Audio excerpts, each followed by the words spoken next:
Imagine a lonely cabin in the middle of a snowy mountain, a place with smoke rising from the chimney, a wooden sign that says, "Open for anyone in need," and an old German shepherd lying at the door as if guarding something sacred.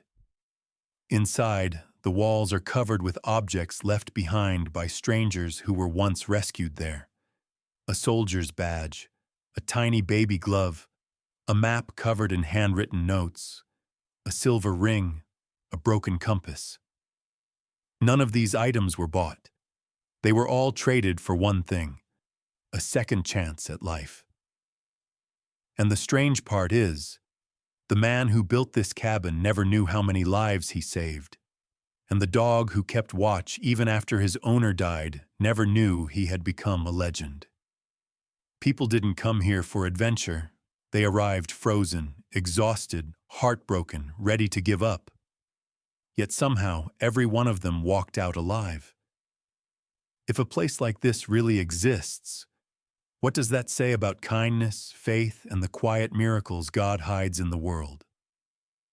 Stay with this story, because once you see how it ends, you'll never look at loyalty, or dogs, or strangers the same way again. And if you believe these stories deserve to be told, hit subscribe, leave a comment, and share it with someone who still needs a little bit of hope. The northern edge of the Rocky Mountains was a place where winter did not simply arrive. It conquered. The sky was a pale steel gray, and the wind carried snow in relentless waves, turning pine trees into frozen statues and burying every sound beneath a blanket of white silence. There was no traffic, no city lights, no cell signal. Only the sharp bite of mountain air and the slow creaking of old wood caught in the cold. Somewhere along a narrow trail, half swallowed by snow, stood a small log cabin, built not for beauty, but for survival. Smoke rose weakly from its stone chimney, fading into the storm like a prayer swallowed by the wind. Inside lived George Miller, a 68-year-old retired U.S. Marine. He was tall, still carrying the frame of a man trained for war, broad shoulders, strong hands, and a posture that never fully relaxed. His hair had turned completely white, cut short the way the military had conditioned him decades ago. Deep lines ran across his face, not only from age but from memory, loss, brotherhood, and the kind of silence soldiers bring home with them. His gray-blue eyes rarely showed softness, but they were honest, steady, and capable of kindness, even when he didn't speak it aloud. George was not a man who complained, bragged, or sought comfort. He lived simply: firewood, canned food, a radio that sometimes worked, and the only true companion he trusted: a German shepherd named Rex. Rex was 9 years old, with a thick black and tan coat, intelligent amber-colored eyes, and the alert stance of a dog that had never forgotten his training. He wasn't just a pet. He had served alongside George during his final missions overseas. His ears twitched at every sound, and even in the safety of the cabin he slept near the front door, as if guarding something precious. Age had slowed him only slightly. His walk was still confident, his nose still sharp, but gray fur had begun to gather around his muzzle like frost that refused to melt. If George was the bones of the cabin, Rex was the heartbeat. That afternoon, while snow hammered the mountains, Rex's head lifted suddenly. He stood, sniffed the air, and looked toward the door. George noticed. He trusted Rex's instincts more than any compass. Without needing words, he picked up his coat, an old olive military parka frayed at the cuffs, and opened the door. The wind hit him instantly, sharp like shattered glass. Rex stepped out first, nose to the air, then began moving down the trail. It didn't take long for them to find him. A man lay half buried in snow beside a fallen log, curled up, shivering violently, clothes soaked through, skin turning pale beneath a patchy beard. He looked about mid-30s, maybe younger, with dark brown hair stuck to his forehead and a face that could have once belonged to an office worker or a weekend hiker, but now belonged only to the cold. His backpack was torn, one boot unlaced, and his breaths were shallow, irregular. When he struggled to lift his head, his voice came out cracked and dry. "Help, please." George knelt beside him, checked his pulse, then looked him directly in the eyes. "You're not dying out here. Not today." The words were stern, but not unkind, like a command meant to keep someone alive. The man's name would later be known as Ethan Brooks, a 34-year-old software designer from Denver who had come to the mountains looking for a break from life after losing his job and going through a divorce. He had underestimated the weather, the trail, and his own loneliness. He had no survival experience, just a stubborn belief that a hike would fix something inside him.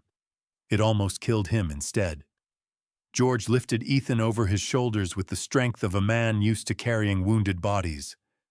Rex circled protectively, barking sharply as if warning the storm itself to stay back. They reached the cabin in minutes that felt like hours, and the door shut behind them with the weight of salvation. Inside, George worked without hesitation. Fire stoked higher, wet clothes stripped off, thick wool blankets wrapped around Ethan, hot broth put on the stove. Rex lay near the stranger, body heat offered without being asked.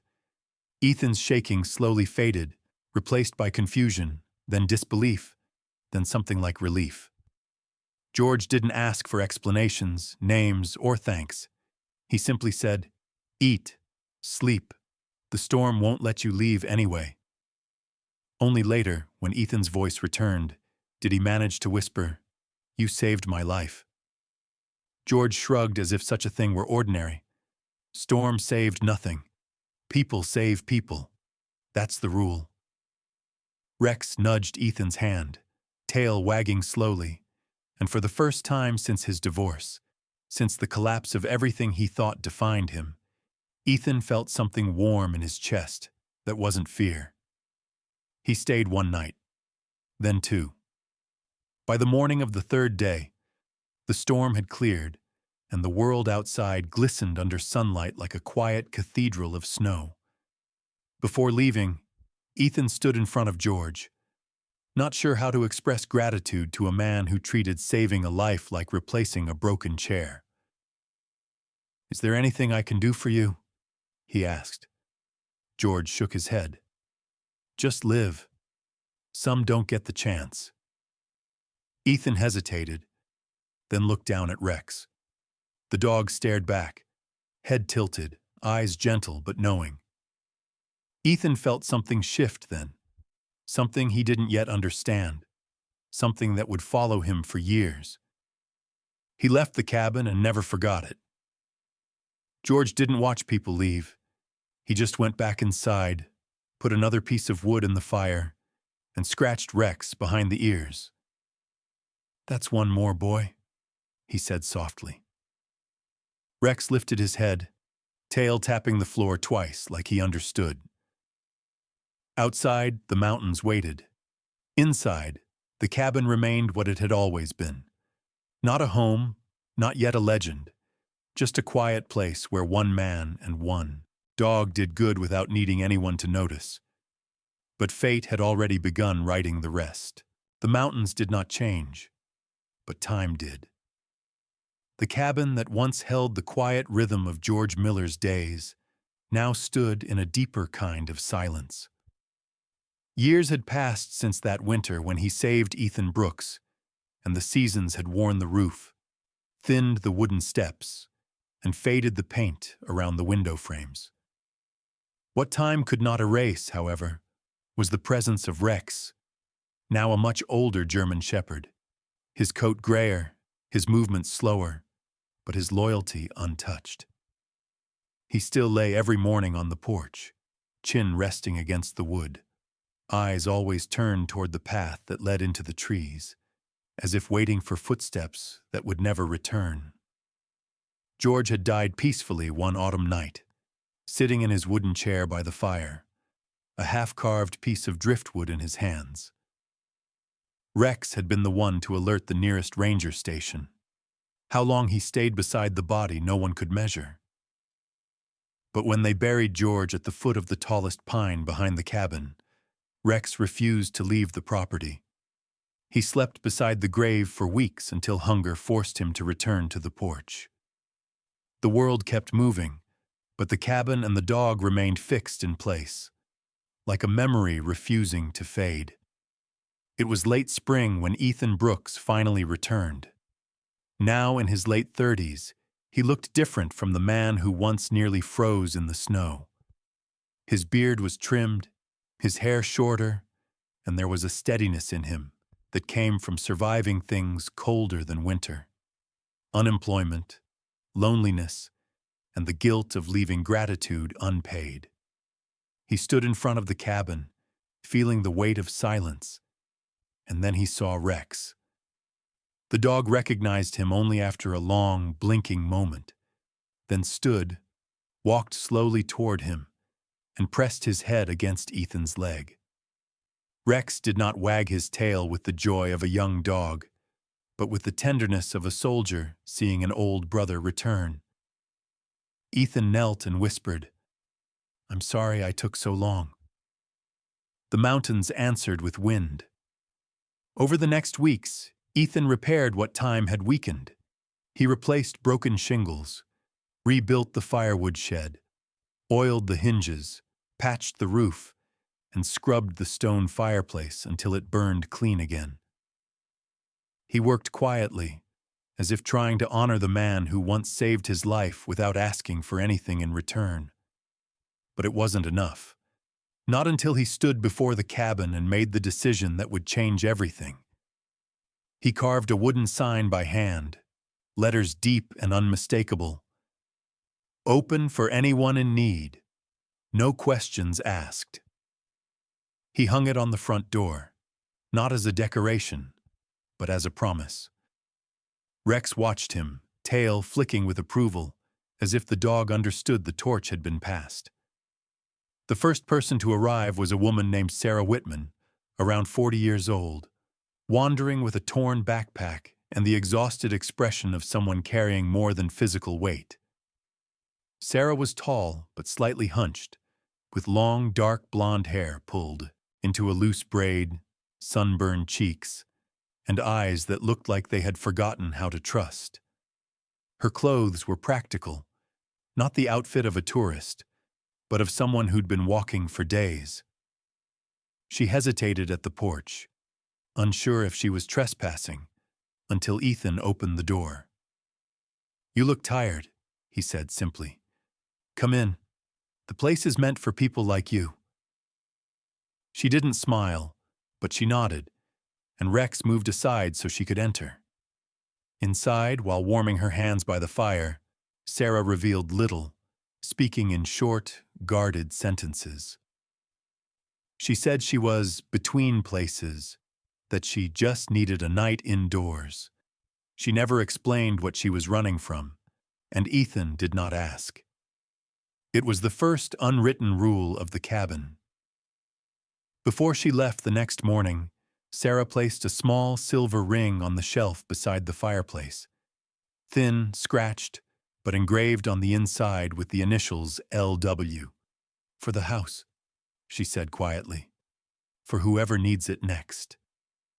She gave Rex a gentle scratch behind his ear before walking away into the trees. Weeks later came a second visitor, Tom Herrera, a 52-year-old truck driver with a thick black beard streaked with gray, large hands rough from years on the road, and a voice that sounded like gravel and warmth mixed together.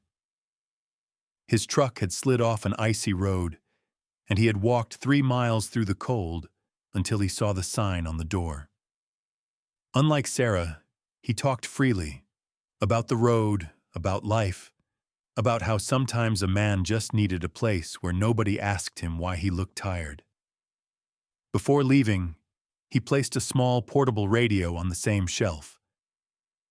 "Still works," he said, "for the next lonely soul." Visitors came slowly at first, then more often, each one desperate in a different way. A college hiker who lost his map, a runaway teenager who just needed a warm night to think, a veteran who saw in Rex the same grief he carried in his own chest. Each person stayed, rested, healed a little, and left something small behind. The cabin was no longer just wood and nails. It was becoming a story. And through it all, Rex stayed at the front door, not guarding, not judging, just waiting. Not for danger, not for strangers, but perhaps still for the man he loved, in the only way a dog understands time, by believing that loyalty can outlive death.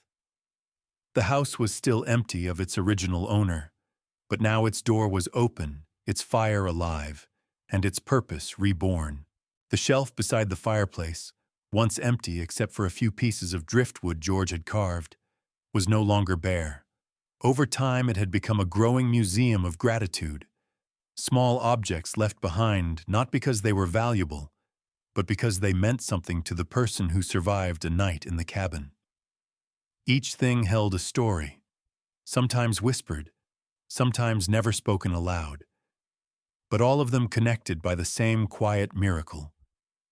The right place at the right moment, saving the right life. The third winter after Ethan reopened the cabin, a man named Lucas Grant arrived.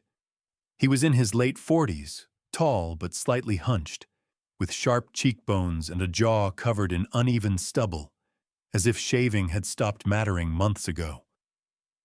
His green eyes were haunted, constantly flicking toward the shadows as if expecting something to attack from behind. He wore a faded army field jacket, 2 sizes too large, and carried a backpack that looked as worn as his spirit. Lucas was a decorated veteran, but his medals hadn't followed him home. Only the nightmares had. He spoke little and slept even less, pacing the floor long after Ethan had gone to bed. Every sudden sound made him flinch. Rex, now slow in movement but still gentle, walked up to him and rested his head against Lucas's leg. For the first time, the man stopped pacing. His hand shook when he reached down to pet the dog, as if he wasn't sure how to be touched by something that didn't want anything from him. The next morning, before leaving, Lucas placed a military unit patch and a small bronze service pin onto the shelf. "I don't need them anymore," he said softly. "But maybe someone else will remember what they cost." Then he saluted Rex. Not Ethan, not the cabin, just the dog. Weeks later, on a night when snow came down in sideways sheets, a woman named Melissa Carter appeared. She looked about 30, short and thin, with brown hair tied in a messy bun and tired eyes that still burned with determination. She held a toddler wrapped in a blanket, her daughter, Lily, barely 3 years old. Melissa explained that she had left an abusive relationship and was driving toward her sister's house when her car broke down miles from the main road. She had walked through knee-deep snow carrying the child the whole way. Her hands were trembling, not from cold, but from fear of being found. Ethan gave her food, a dry coat, and a bed near the fire. Rex lay beside Lily as she slept, warm like a living pillow. Before leaving the next morning, Melissa tucked a tiny pink knitted glove onto the shelf. "She outgrew it," she whispered, "but I didn't want to throw it away. Now it belongs to the house that saved us." The pattern continued. People in trouble found the sign, the warmth, the food, the dog, and hope. Some arrived silently like ghosts. Others talked for hours, unloading things the world had grown tired of hearing. But none ever forgot to leave something behind. One visitor was Ryan Nguyen, a 21-year-old college student studying environmental science. He was slender, sharp-eyed, with black hair that curled behind his ears and glasses that kept fogging in the cold. He had come to map part of the forest for a research project, but miscalculated daylight, ending up lost after sundown. He laughed nervously while telling the story, embarrassed but grateful. Before leaving, he folded a hand-drawn mountain map, marked with red ink and a note. The day I didn't freeze because kindness still exists. The shelf grew fuller. The stove burned warmer. The house felt alive. One evening, while cleaning the table, Ethan noticed something familiar among the objects. The old radio left months earlier by Tom Herrera, still sitting quietly in the corner. He plugged it in out of curiosity, and the static crackled to life. By accident or fate, the first thing that came through the speakers was an old country song about long roads, lost loves, and the places we carry in our hearts. Ethan looked at Rex, who was dozing by the door with his head resting on his paws. "You hear that?" he said. "This house may not have people talking every day, but it's never quiet anymore." And it was true. The cabin had become a sanctuary for strangers who didn't stay long, but who never quite left. Their objects filled the room, but their gratitude filled something deeper: the air, the wood, the spirit of the place. And always, always, there was Rex. He greeted each new arrival with a slow wag of the tail, leaned against those who trembled, and lay beside those who cried. He had become the bridge between fear and safety, sorrow and survival. Even people who didn't like dogs found themselves bending down to stroke his fur before they left. They all said the same thing in different words. "He's not just a dog. He understands."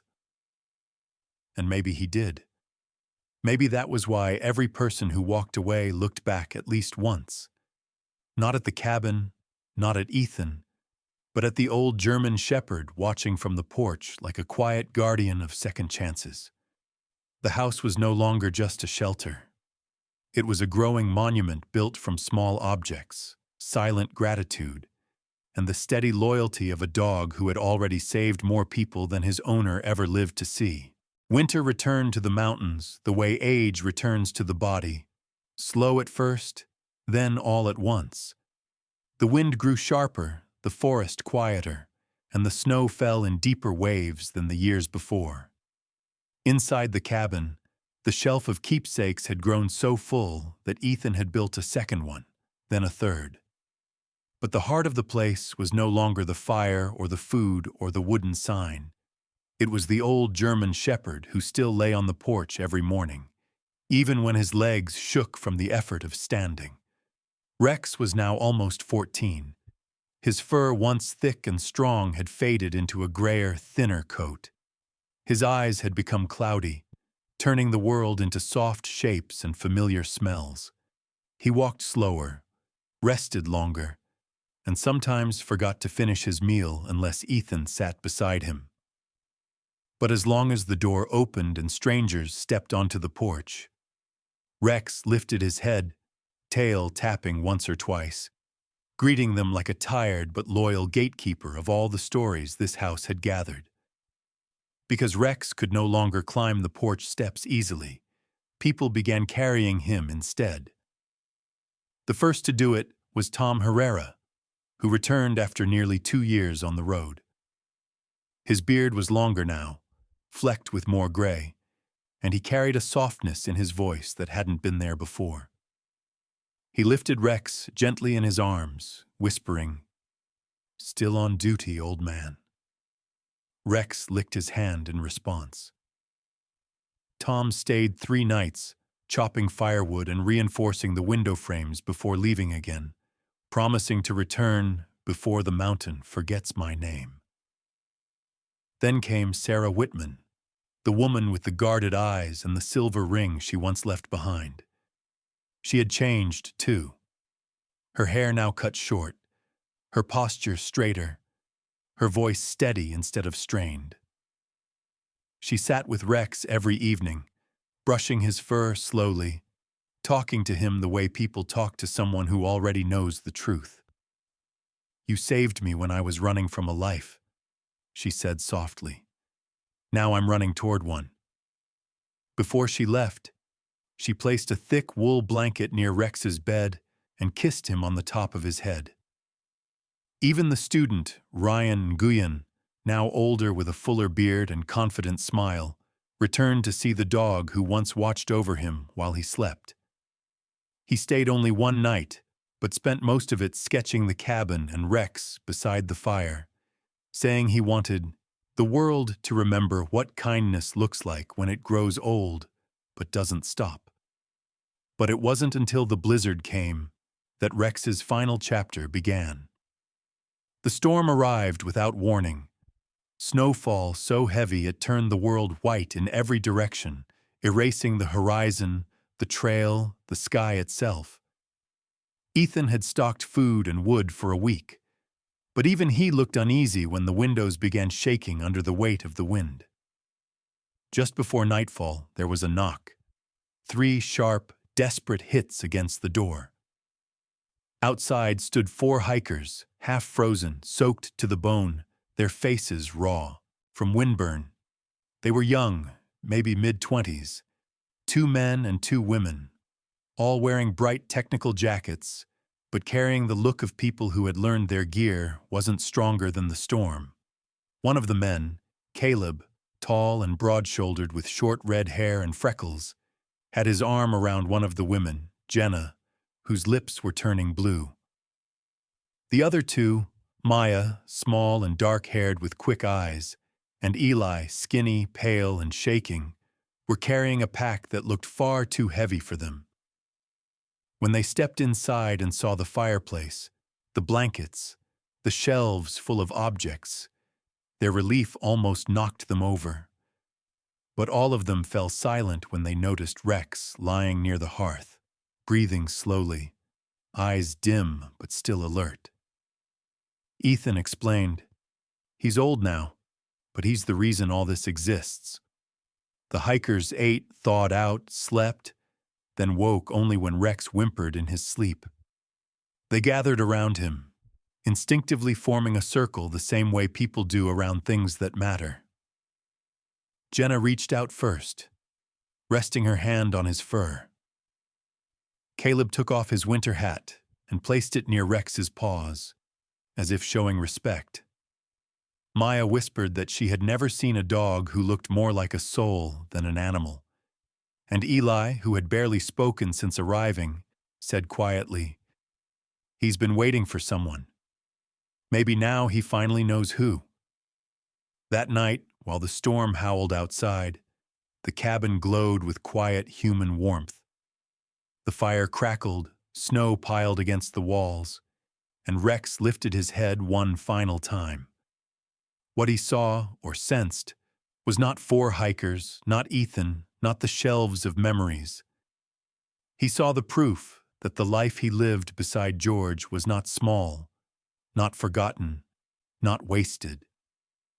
Every person saved in this house was part of George's story, part of Rex's story. The loyalty had traveled further than either of them ever walked. Rex exhaled softly, rested his head on Ethan's lap, and closed his eyes. His tail tapped once, then fell still. No sound followed.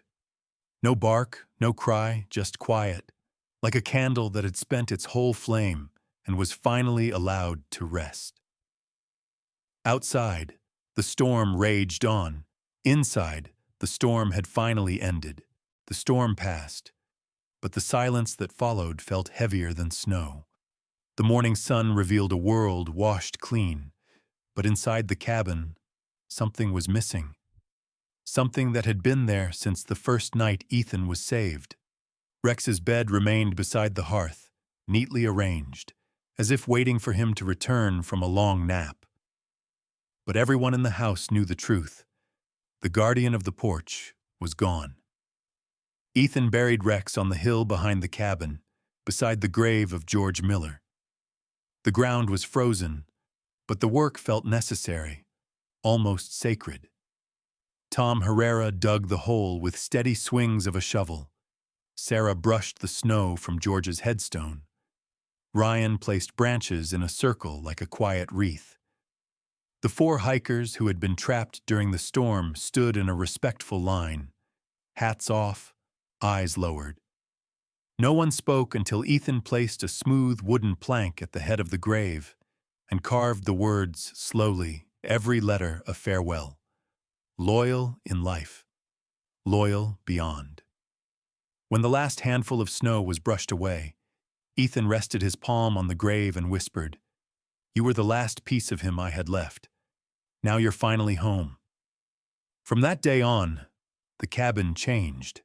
Not in structure, but in spirit. The door that once opened only for survival now opened for remembrance. People no longer came just to escape danger or cold. Some came simply to stand on the porch, as if waiting to see Rex walk out of the shadows like he always did. Others brought flowers for George's grave, or small biscuits shaped like bones for Rex's. Ethan never asked where they heard the story, but somehow the tale had traveled.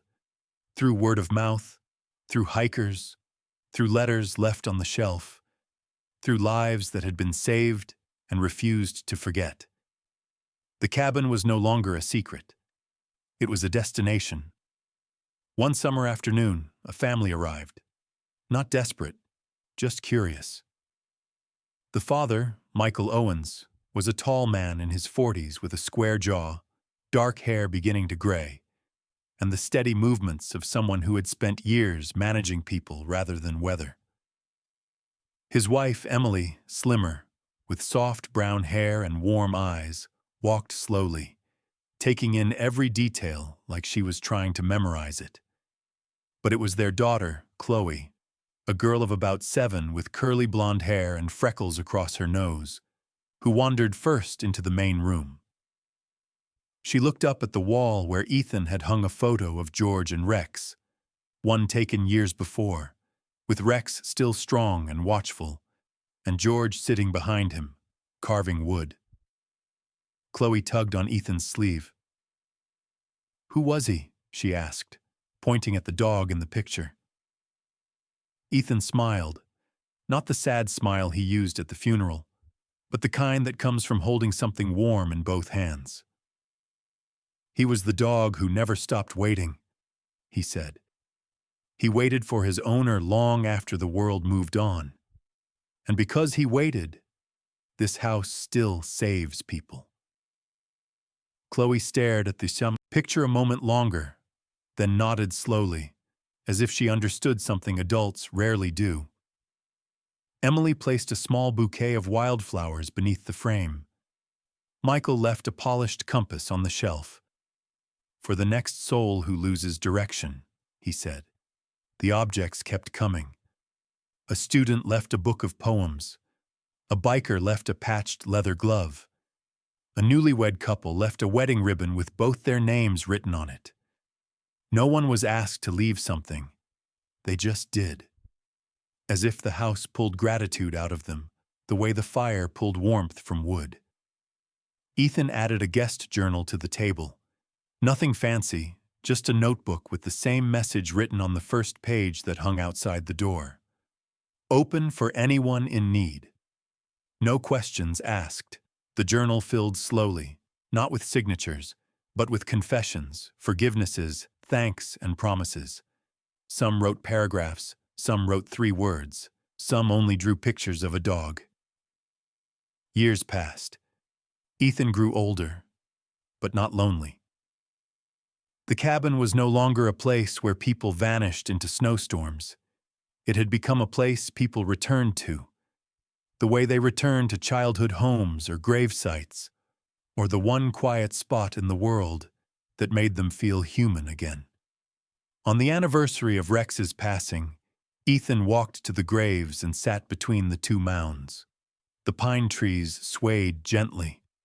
The wind sounded less like winter and more like memory. "Still watching the door up there?" he asked into the air. still making sure no one freezes alone?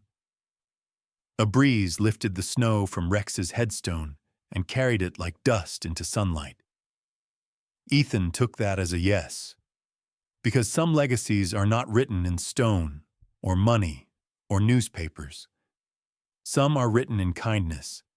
Some are written in footsteps that reach safety because another pair once walked before them. And some, rare, unbreakable ones, are written in the loyalty of a dog who waited until the world understood the meaning of love that asks for nothing in return. Sometimes, the greatest miracles are not the ones that part seas or move mountains, but the quiet ones that happen in a wooden cabin in the snow, when a stranger finds warmth, when a tired soul is given rest, when a simple act of kindness becomes a shelter that outlives the hands that built it.